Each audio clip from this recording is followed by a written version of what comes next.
کام میں کروں اسے اجر ملے گا؟ صدقہ میں کروں اجر ملے گا؟ تو میرے آقا نے فرمایا نعم، صدقہ تو کر، ثواب تیری ماں کو ملے گا۔ یہ صحیح بخاری، اس پر بحث بعد میں کریں گے۔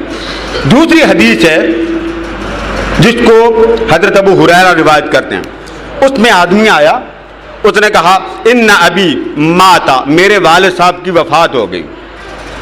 پہلی حدیث میں تھی ماں کی وفات ہو گئی، اور اس کے الفاظ یہ تھے کہ ہل لہو اجر، ماں کے لیے اجر ہے اگر میں کام کروں۔ دوسری حدیث ہے کہ میرا باپ فوت ہو گیا اور وترک مالا، مال بتیرا چھوڑ کے گیا، یعنی کافی مال کمایا تھا چھوڑ گیا، ولم یوص، لیکن مجھے نصیحت نہیں کر سکا، وفات ہو گئی ہے نصیحت نہیں کر سکا۔ اب الفاظ سنیے، اتنی بات کر کے عرض کرتے ہیں کہ فہل یکفر عنہ ان اتصدق عنہ، آقا نہ میرے باپ نے مجھے وصیت کی ہے، نہ مجھے وہ کہہ کے گیا کہ اتنا مال اللہ کو دے اور اتنا مال تو رکھ لے، فوت ہو گیا، مجھے نہیں کچھ کہا۔ ہاں میں بیٹا ہوں تو میں چاہتا ہوں کہ چلو اپنے باپ کے لیے کچھ کر دوں، اگر میں صدقہ کر دوں تو آگے جملے اس کے سنیں، اگر میں صدقہ کروں فہل یکفر عنہ، کیا اس کے سارے گناہوں کو میرا صدقہ مٹا دے گا؟ پہلے میں تھا نفع دینا، اور دوسرے میں کیا کہا کہ یا رسول اللہ کام میں کرتا ہوں اور گناہ اس کے معاف ہو جائیں۔ یہ بات پوچھنے والے نے جب پوچھا تو میرے آقا نے فرمایا ہاں تو صدقہ کر، اللہ تیرے باپ کے گناہوں کو معاف کر دے گا۔ دو حدیثیں ہوگی، آگے چلیں گے۔ میں نے کہا تھا باتیں کریں گے، اس کے بعد چھٹی۔ تیسری حدیث، اس کے راوی حضرت ابو ہریرہ، اس سے پہلے حضرت عبداللہ بن عباس کی حدیث سن لیں، لفظ ذہن میں رکھیے۔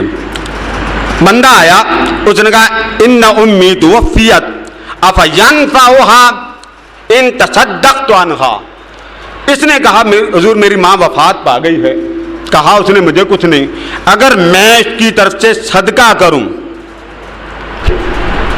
میں صدقہ کروں تو میرا صدقہ اسے فائدہ دے گا۔ افینفعها، لفظ میں تین آپ کو بار بار ریپیٹ کر کے سنا رہا ہوں۔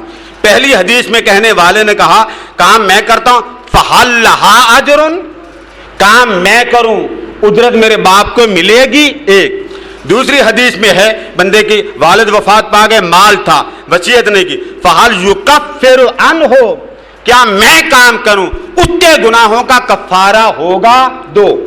تیسری حدیث حضرت عبداللہ بن مسعود کی ترمذی میں کہ آقا میری ماں وفات پا گئی، اگر میں صدقہ کروں افینفعها، کیا میری ماں کو میرا صدقہ دینا فائدہ دے گا؟ ایک میں ہے فائدہ دینا، ایک میں ہے گناہوں کا کفارہ، ایک میں ہے اجرت میرے باپ کو ملے گی کہ نہیں۔ اس بات کو سن کر، یہ جو آخری روایت سن کر میرے آقا نے فرمایا ہاں تو اپنی ماں کا صدقہ دے، اپنی ماں کا صدقہ دے، اللہ پاک تیری ماں کو تیرے صدقے کا نفع دے گا۔ ہم لوگ بڑے سیانے ہیں، ہم نے کسی مرے ہوئے بندے کے نام پر کچھ دینا ہونا، صرف قرآن یہاں باری میں لا کے رکھ دیں گے، یہ بڑی بڑی باری، یہ سامنے پڑی